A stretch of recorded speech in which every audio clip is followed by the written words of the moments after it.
نحمده ونستعينه ونستغفره ونعوذ بالله من شرور أنفسنا وسيئات أعمالنا من يهده الله فلا مضل له ومن يضلل فلا هادي له وأشهد أن لا إله إلا الله وحده لا شريك له وأشهد أن محمدا عبده ورسوله يا أيها الذين آمنوا اتقوا الله حق تقاته ولا تموتن إلا وأنتم مسلمون يا أيها الناس اتقوا ربكم الذي خلقكم من نفس واحدة وخلق منها زوجها وبث منهما رجالا كثيرا ونساء واتقوا الله الذي تساءلون به والأرحام إن الله كان عليكم رقيبا يا أيها الذين آمنوا اتقوا الله وقولوا قولا سديدا يصلح لكم أعمالكم ويغفر لكم ذنوبكم ومن يطع الله ورسوله فقد فاز فوزا عظيما أما بعد فإن أصدق الحديث كتاب الله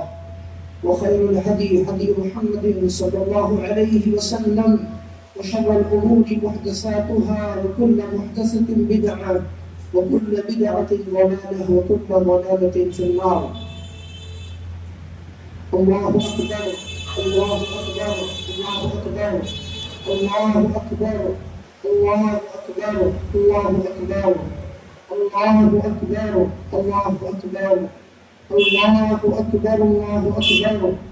الله أكبر الله أكبر الله أكبر الله أكبر كبيرا والحمد لله كثيرا وسبحان الله بكرة وأصيلا. معزز بھائیوں اور میری ماں و بہنوں، آج کا یہ دن مسلمانوں کے عظیم ترین ایام میں سے ہے۔ جاہلیت میں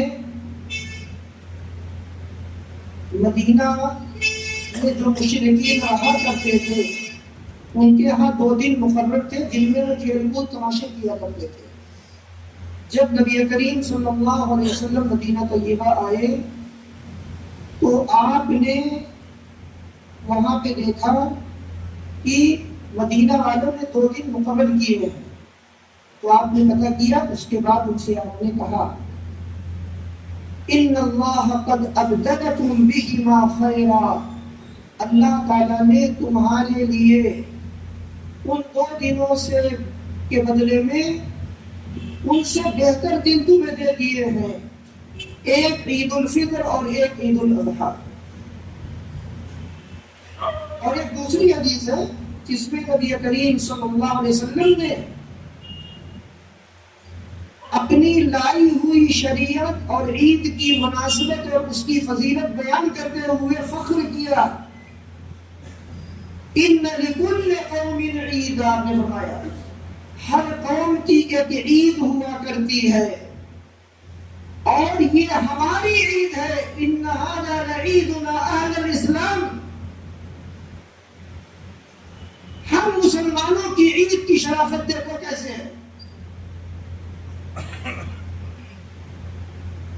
نہ کسی کے لیے اذیت، نہ شور شرابے، نہ لوگوں پر رنگ ڈالنا، نہ گندگی پھینکنا، نہ کسی کے لیے معاشرے میں مصیبت بننا، نہ گناہ کا کام کرنا۔ عبادت سے شروع اور عبادت پہ ختم۔ شرافت کی عید ہے، خوشی منائیے لیکن اللہ کی نافرمانی کر کے نہیں۔ یہ ہے عیدنا اہل الاسلام، اس پر فخر کیا ہے نبی کریم صلی اللہ علیہ وسلم نے اور مسلمانوں کو بتایا کہ تم اس دین کے ملنے پر اللہ کا شکر ادا کرو، کیونکہ باقی قومیں ایسی ہیں جن کو اللہ تعالیٰ نے گمراہ کر دیا ہے، ان کو ہدایت نہیں دی۔ دوستوں اور بھائیوں،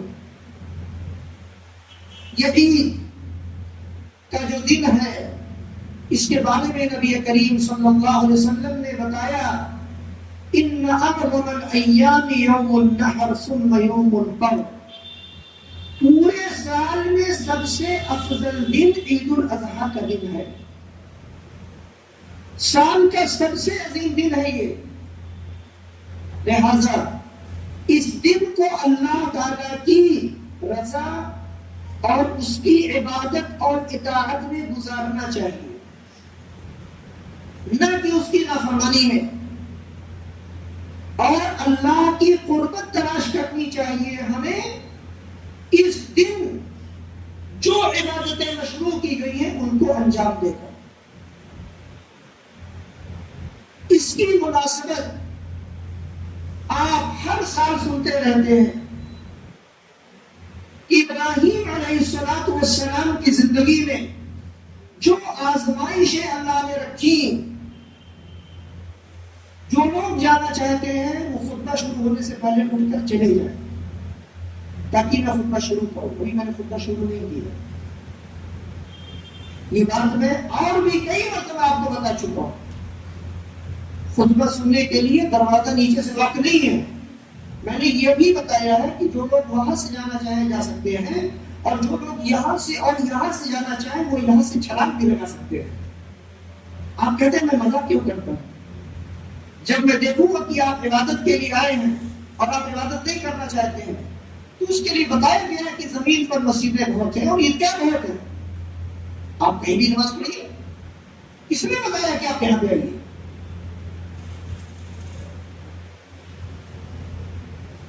عبادت اگر محبت سے نہ کی جائے اس عبادت کی کوئی قیمت نہیں رہتی.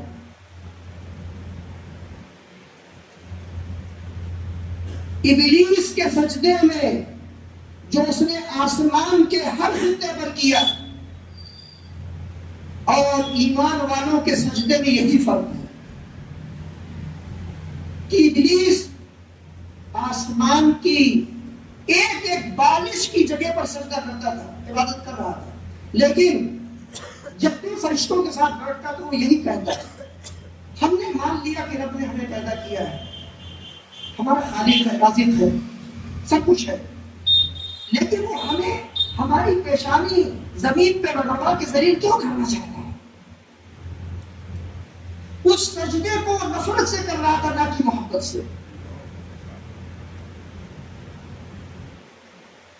اور مومن کا جو سجدہ ہوتا ہے وہ حقیقت میں اس کے ہاتھوں کا، اس کے ظاہری اعضاء کا جو سجدہ ہے حقیقت میں وہ سجدہ نہیں. حقیقی سجدہ تو وہ ہے جو وہ نہیں اس کا دل کرتا ہے. دل کا سجدہ اگر آپ نے کیا ہے تو وہ سجدہ اللہ کو پسند ہے. اور دل کا سجدہ نہیں ہے تو ان عبادتوں کی اللہ کو کوئی ضرورت نہیں. ہماری عبادتوں کو محتاج نہیں ہے. ساری زمین، ساری مخلوقات کافر مرتد ہو جائے اللہ کا کوئی نقصان نہیں. اور کسی کی عبادت کرنے سے اللہ رب العالمین کی بادشاہت اور سلطنت اور عظمت پہ کوئی فرق پڑنے والا نہیں ہے. اسی لیے امام ابن القیم رحمہ اللہ تعالیٰ نے لکھا ہے، کہا کہ مومن جو سجدہ کرتا ہے وہ تو ایک سجدہ کرتا ہے عرش کے نیچے، اور ایسے کہ وہ رب جلیل کو عرش پر دیکھ رہا ہے. ایسا سجدہ کرتا ہے جس سجدے سے وہ قیامت تک اپنا سر نہیں اٹھاتا. پوری زندگی سر پر سجود وہ جیتا ہے. کیا مفہوم اس بات کا؟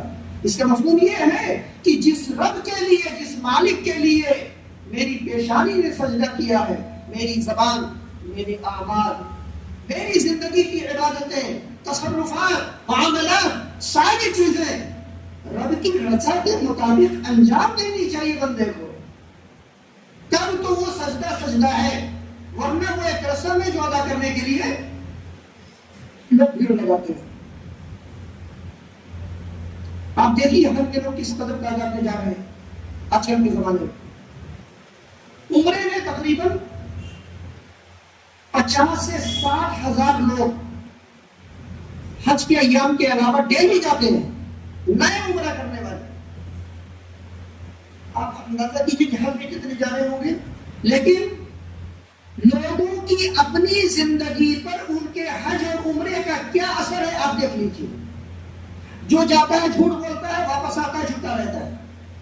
جو خائن تھا وہ خائن ہے. جو حرام خوری کر رہا تھا آنے کے بعد بھی وہ حرام کام کر رہا ہے. جو معاشرے میں فساد پھیلا رہا تھا وہ آنے کے بعد ڈبل فسادی ہو گیا اور کہہ رہا کوئی بات نہیں اگلی بار حج کریں گے پھر چھوڑوا لیں گے.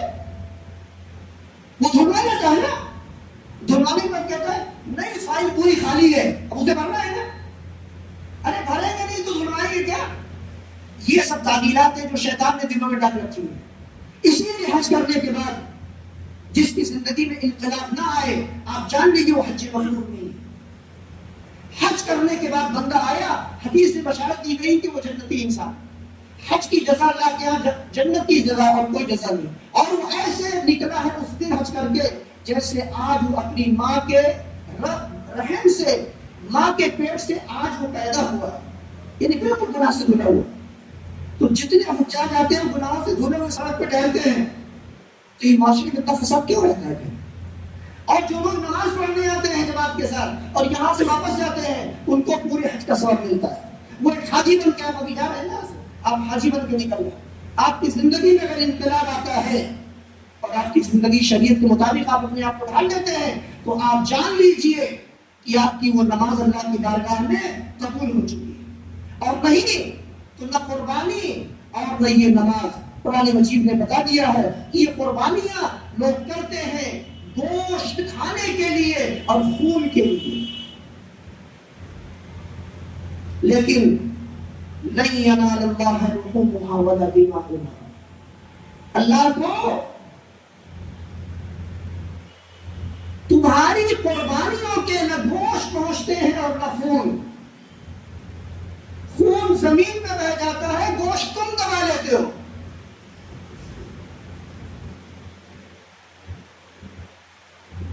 فقیر کو بھی گن کے ہی ملتا ہے، زیادہ تر کہا جاتا ہے، وہ کہتے ہیں آج کل واٹس ایپ پر بڑے میسج آتے رہتے ہیں، قربانی کی جاتی ہے فریزر بھرنے کے لیے۔ اس میں قرآن نے کیا کہا؟ لن ینال اللہ لحومها ولا دماؤها، اللہ کو نہیں پہنچتا، ولیکن ینالہ التقوی منکم، تمہارے اندر جو اللہ کا ڈر ہے، اس کی شریعت کی پابندی کا جذبہ اخلاص ہے، رب تو دل کو دیکھتا ہے بس۔ 1 کروڑ کام آپ نیکیوں کا کریے، اب زندگی رہے تو کروڑ بار حج کیجئے، لیکن جس نے کروڑ نہیں بلینوں حج کیے، اس نے ریاکاری کے لیے کیا، دکھاوے کے لیے، حاجی صاحب کہلانے کے لیے، اور اس لیے میرے نام کا اعلان جلسے میں کر دیا جائے کہ میں نے چندہ دیا تھا 50 روپے جلسہ کروا دیا، یا اس مسجد میں چندہ دیا تھا میں نے 200 روپے کروانے کے لیے۔ اس میں کیا ہوتا ہے؟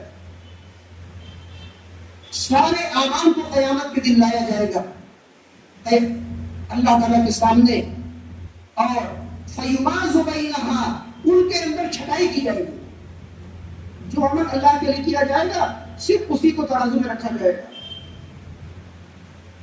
اور جس عمل میں ملاوٹ ہوگی اس کو پہلے ہی ترازو میں رکھنے سے پہلے جہنم کی طرف گرا دیا جائے گا۔ دودھ جو لوگ بیچتے ہیں اب تو کیا کہتے ہیں؟ بڑا پانی دے رہا ہے دودھ والا، آج کل ایک بار کہہ دیتے ہیں 3-4 دن 1 ہفتہ صحیح دیتا ہے، پھر ملا دیتا ہے، تو دودھ والا کبھی سدھرتا ہے؟ بھائی میں تو اب تک نہیں جان پایا ہوں دودھ والوں کو کیوں سدھر چکے ہو۔ دودھ کی جو بھی نسل ہو، چاہے وہ ہندو نسل ہو چاہے مسلمان نسل ہو، وہ ڈنڈی مار دودھ چور ہمیشہ رہتا ہے، پانی ڈال کے ملاتا ہے۔ ابھی ایک بار صاحب کو شوق ہوا تھا کہ ہم اونٹ کا دودھ پیئیں گے، لیکن اپنے سامنے پہلے وہ دورے گا تب پیئیں گے۔ کہاں میں دیکھ رہا تھا وہ بھی دودھ دو رہا تھا، اس کی بیوی بیٹھی ہوئی تھی، بالٹی میں رکھی ہوئی تھی، اور بالٹی انہوں نے میرے سامنے پلٹی، اور پلٹنے کے بعد بھی اس میں انہوں نے پانی ملا دیا، اور وہ بتایا وہ پانی کے لیے انہوں نے ایک ربڑ اور طریقہ بنایا ہوا ہے، کہا پھر بھی ملایا۔ اسی طرح اعمال ہے، دودھ کی ملاوٹ کو آپ برداشت نہیں کرتے،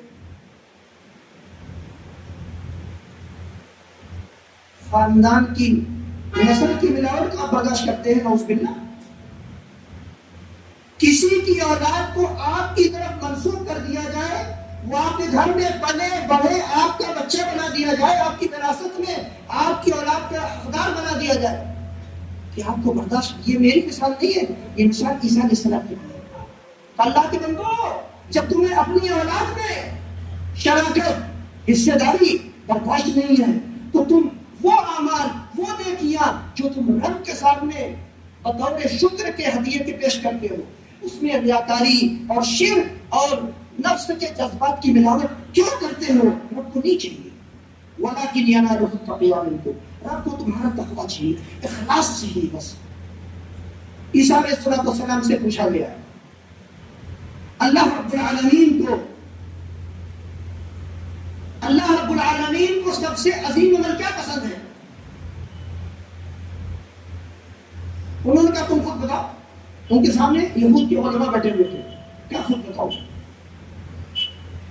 کہا اللہ تعالیٰ نے تورات میں نازل کیا کہ اے بندے مجھے اپنا دل دے دے. پتہ یہ چلا کہ یہ گوشت ہڈی چمڑی اس کے سوا بدن میں کچھ نہیں ہے. بدن میں جو چیز ہے وہ گوشت کا ایک ٹکڑا ہے بس.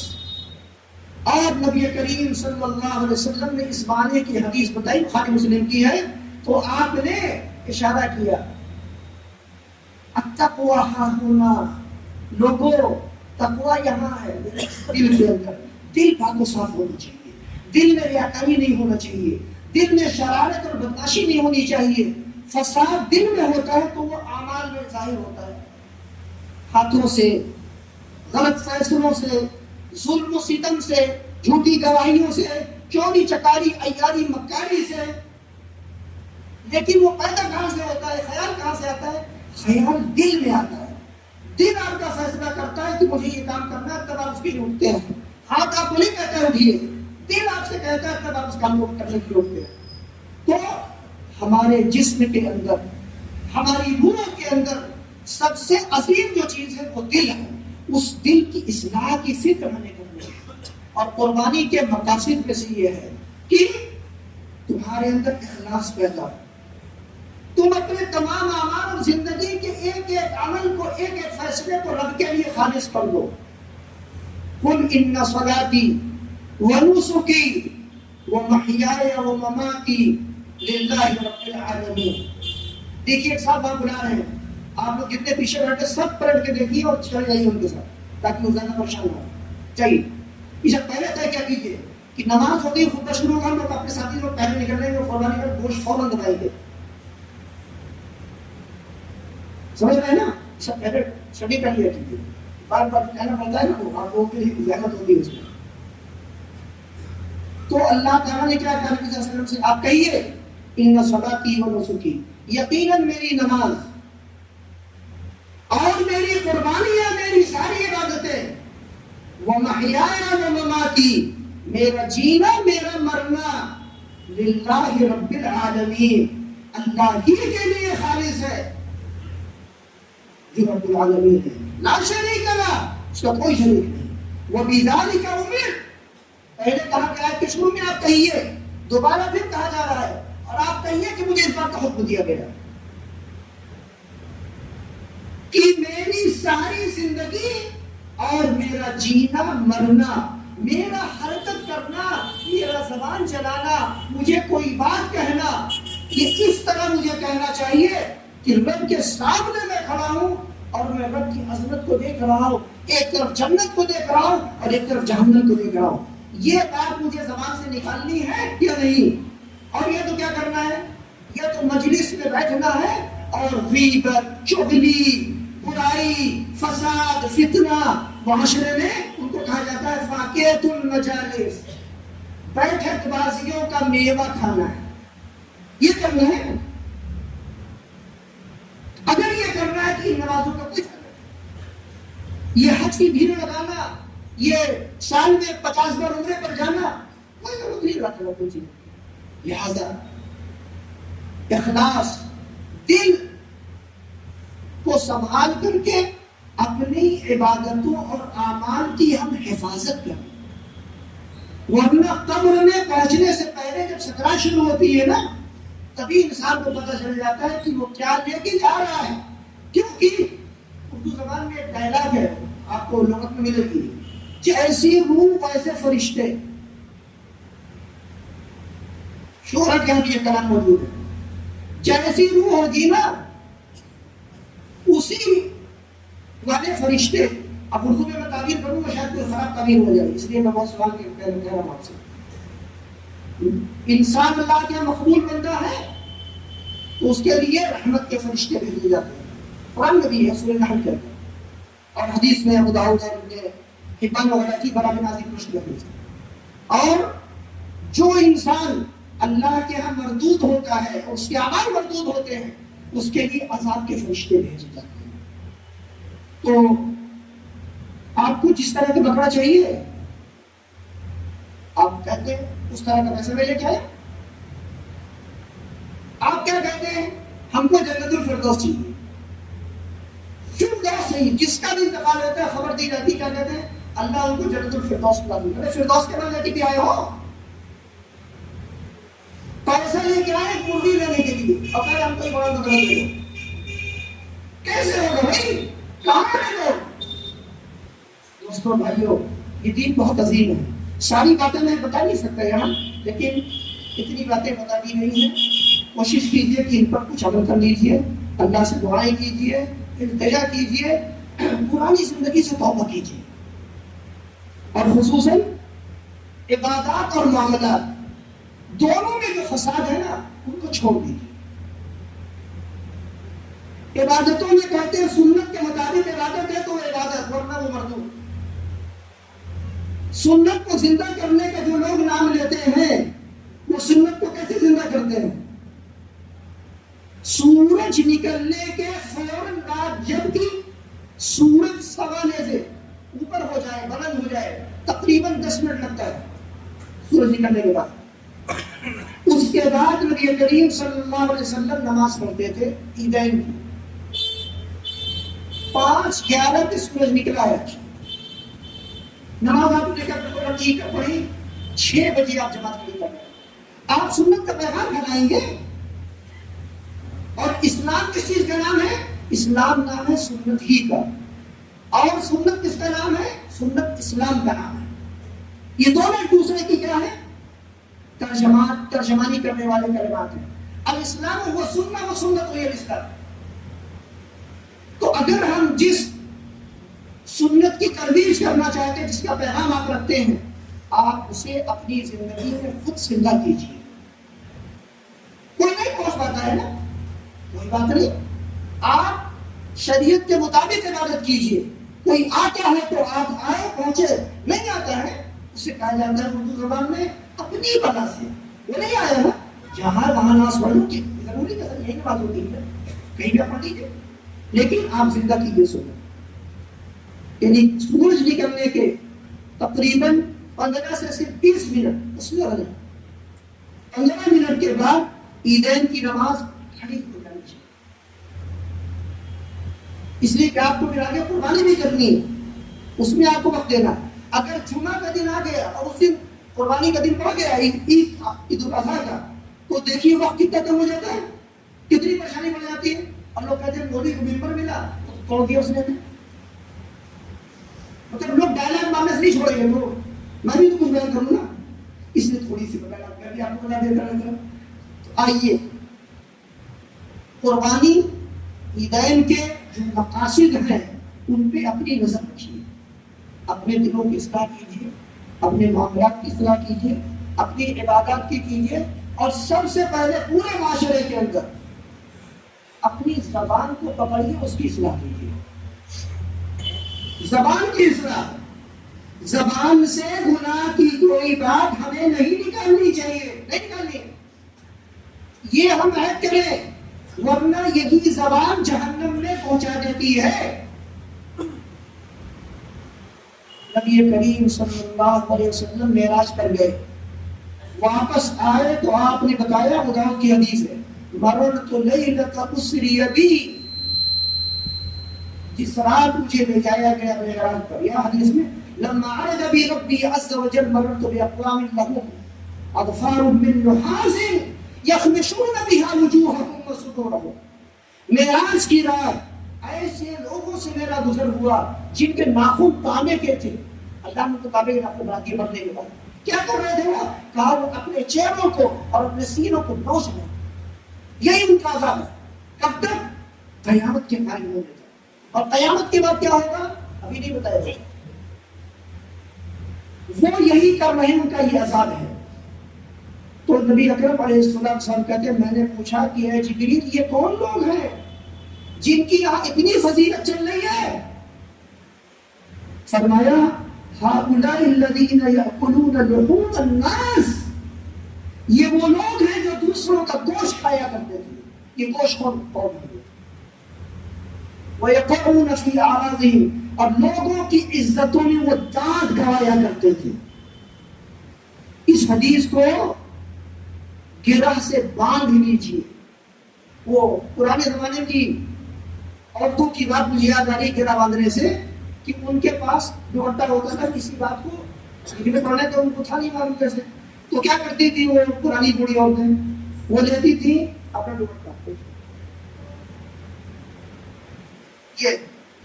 یہ دوپٹہ ہے میرے، یہ دوپٹہ لے کر کے اس میں ایسے ایک گرہ، اس کو کہتے ہیں گرہ باندھ.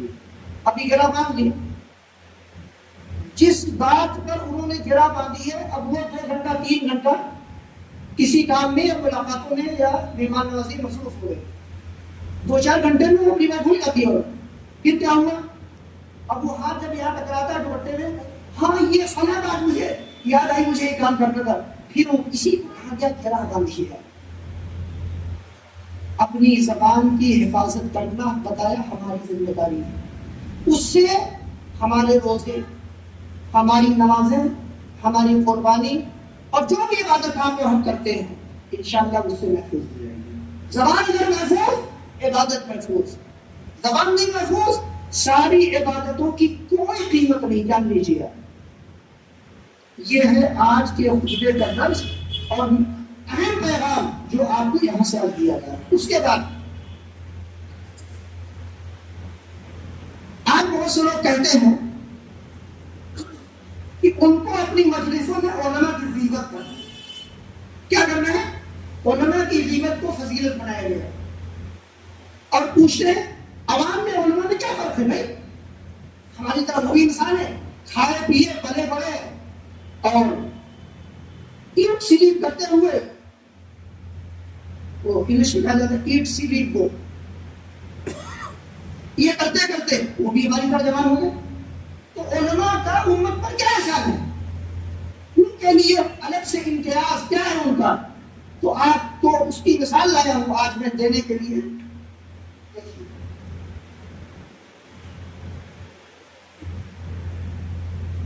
یہ دیکھیے یہ کیا ہے؟ یہ وہ قرآن مجید کا نسخہ ہے جو حضرت عثمان رضی اللہ تعالیٰ عنہ کے زمانے میں لکھا گیا. اسے کوئی آپ میں سے کوئی شخص پڑھ سکتا ہے؟ کوئی ایک شخص پڑھ سکتا ہے؟ دنیا میں کوئی ایک شخص نہیں پڑھ سکتا. بتا رہا ہوں اس کے جتنے نسخے ہیں دیکھیے، دیکھنے سبھی ہیں، یہ سارے نسخے یہ اسی طرح ہیں. سارے صفحات اگر اسی کو چھاپ کر کے مسجدوں میں اور آپ کے گھروں میں پہنچا دیا جائے، دکانوں میں رکھ دیا جائے بیچنے کے لیے، آپ پر پائے کوئی فائدہ ہوگا؟ آپ کو امت کو کوئی فائدہ ہوگا؟ کچھ نہیں. علماء نے کیا کیا؟ علماء نے صرف اس مصحف قرآن کو نہیں، اسی طرح ابو داؤد ترمذی بخاری تمام کتابیں جو سلف نے لکھی، صحابہ رضی اللہ تعالیٰ عنہ نے حدیث کی کتاب لکھی.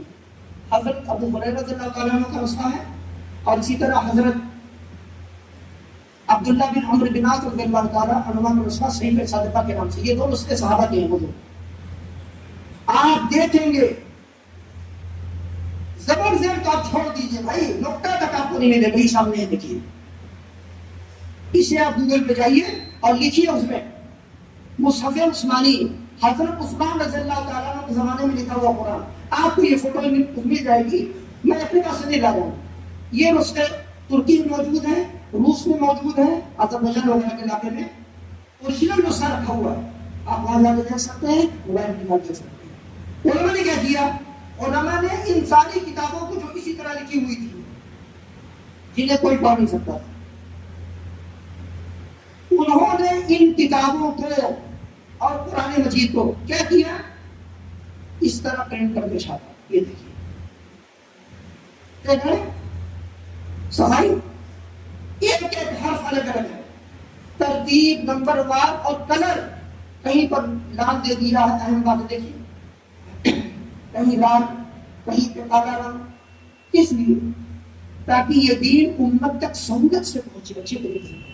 اور آپ کو دقت ہو، یہی جو کتاب چھپی ہوئی ہے اس کا نسخہ دیکھیے، یہ ہے مخطوط، یہ ہے پڑھ سکتا تو اس کو، اسی کو کر کے عالم نے چھاپا ہے. یہ دیکھیے، یہ پورا مخطوط محمدی ہوئی سب لائبریری موجود ہے، یہاں بھی موجود ہے. یہاں کی آپ چلے جائیں وہاں کو یہ نسخے ملے گے. اس میں 8-10 نسخوں کی نقل ہوتی ہے. یہ بہت صاف لکھا ہوا ہے، اسے ہم لوگ پڑھتے ہیں الحمدللہ. لیکن عوام میں اس کو پڑھ سکتا ہے اس کو، تو کیا فائدہ ہوگا؟ آپ کو دین کیسے پہنچے گا؟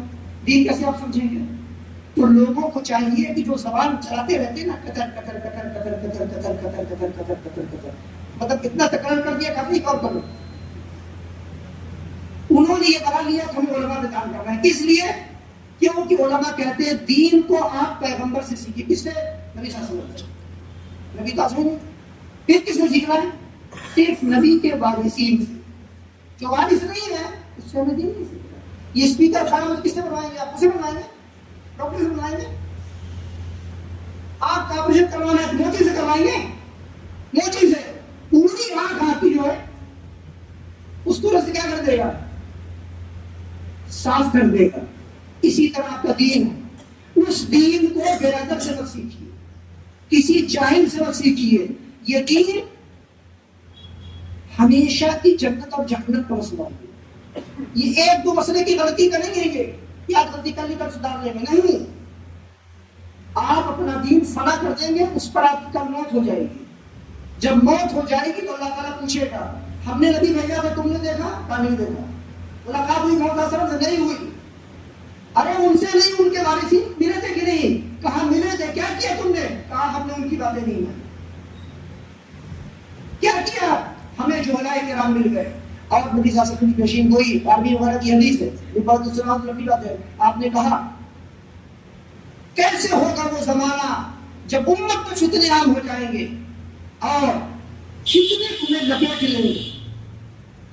اس میں ان فتنوں پر بچے بوڑھے ہو جائیں گے اور بدعت کو سنت بنا دیا جائے گا اور سنت کو لوگ بدعت کہیں گے. اور جس مسئلے پر نکیر کی جائے گی لوگ کہیں گے یہ نکیر انہوں نے سنتیں بدل دی، ہم تو 1000 سال سے عمل کر رہے ہیں.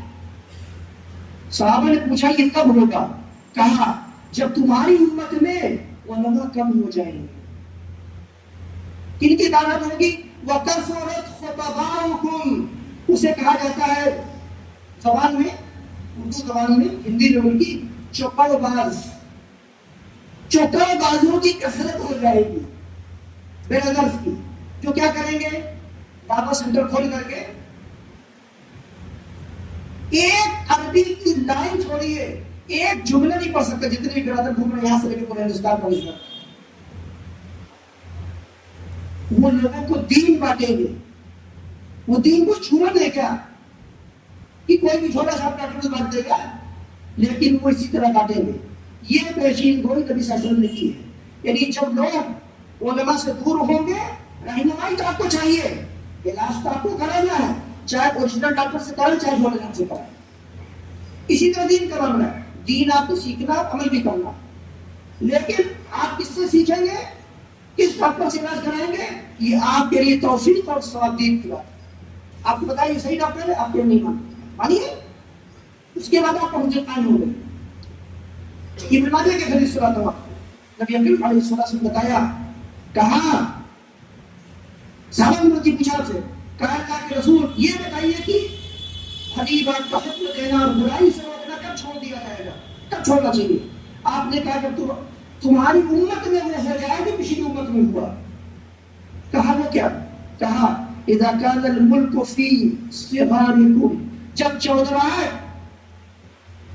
حکومت، بادشاہت تمہارے صغار نش بھائیے لوگوں کے اندر پہنچ جائے. اور اس کے بعد والعلم فی رضالتکم، اور علم تمہارے نیچ لوگوں کے اندر عام ہو جائے. جو نااہل ہیں وہ علم کی دنیا میں داخل ہو جائے اور وہ امت کی قیادت سنبھال لے تو کیا ہوگا؟ یہی ہوگا. اور بخاری کی حدیث کہ جو بھی زمانہ بعد کا آئے گا وہ پہلے والے زمانے سے برا اور خراب آئے گا. یہ حدیث بیان کی ابن مسعود رضی اللہ تعالیٰ عنہ نے، اور یہ حدیث بیان کی ہے بخاری میں نہیں ہے، یہ دارمی ہے. کہا یہ کب ہوگا؟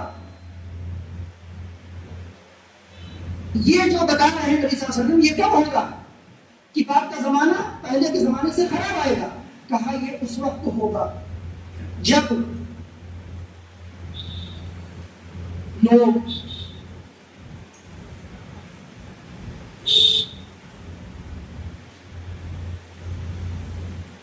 ذہاب علمائکم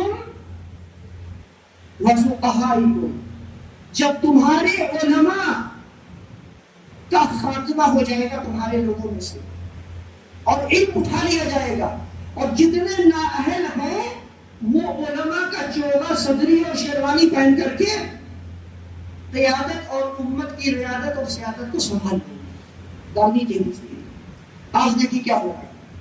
ایک مجرم سے پوچھا گیا کہ روزے کی حالت میں اگر کسی کے منہ میں لعاب آتا ہے اور وہ اس کو نگل لیتا ہے تو کیا اس روزہ ٹوٹے گا نہیں یا نہیں؟ میں ٹوٹ جاؤں گا. آپ بتائیے کہ کل آپ جب روزہ رہے ہوں گے، روزے میں کتنی مرتبہ منہ میں تھوک لعاب آیا ہوگا. لعاب اگر منہ میں آنا، لعاب آنا اللہ کی طرف سے بڑی نعمت ہے. پورا منہ سوکھ جائے، اکڑ جائے اور ابھی کھڑے کھڑے بندی کے بن جائے. آنکھ میں پانی آنا، کان میں پانی آنا، ناک میں پانی آنا، خشکی نہیں ہونا، زبان پہ تلیم ہونا زندگی کی علامت ہے. تو ہر وقت لعاب آتا رہے گا اور اسے آپ بیچ بیچ میں میں بول رہا ہوں نا، بیچ بیچ میں اس لعاب کو واپس لے رہا ہے. اسی طرح روزے کی حالت میں آئے گا، وہ کہتا ہے روزہ پھول جائے گا. یہ کیا ہے؟ کیوں ہے یہ ضمیر؟ یہ ہے برادر کی برکت. ہماری امت کی گمراہ کرنے کے لیے فتنے باز اور فتنے بازوں کو آگے بڑھانے والے، پروموٹ کرنے والے چکاؤ باز تیار ہو چکے ہیں. اللہ رب العالمین اس امت کی حفاظت کرے. آپ لوگوں کو خیر کی بات بتا دی گئی ہے، کوشش کیجئے جتنی بات سمجھ میں آ جائے اس پر عمل کیجئے. اللہ تعالیٰ ہم سب کو عمل کی توفیق عطا فرمائے، اور آپ تمام کی، ہم سب کی قربانیوں کو اللہ تعالیٰ قبول فرمائے، اور ہمارے معاشرے کے اندر حق اور خیر کی بات کو عام کرے، اور اہل حق اور اہل خیر کو اللہ غلبہ اور سربلندی دے. اور معاشرے میں جتنے بھی بد چلن، فتنہ جو، فتنہ گر، اور ایک اور لفظ ہے فتنہ پیدا کرنے والے، پھیلانے والے، ایجاد کرنے والے، جتنے بھی ہیں اللہ ان کے وجود سے ہمارے معاشرے کو پاک و صاف کر دے. ربنا تقبل منا انك انت السميع العليم وتب علينا انك انت التواب الرحيم. وصلى الله وسلم على نبينا محمد وعلى اله وصحبه اجمعين. وسبحانك اللهم وبحمدك اشهد ان لا اله الا انت استغفرك واتوب اليك. آپ لوگوں کو عید کی خوشیاں بہت بہت مبارک ہو. اللہ رب العالمین سب سے قبول فرمائے. السلام علیکم ورحمۃ اللہ وبرکاتہ.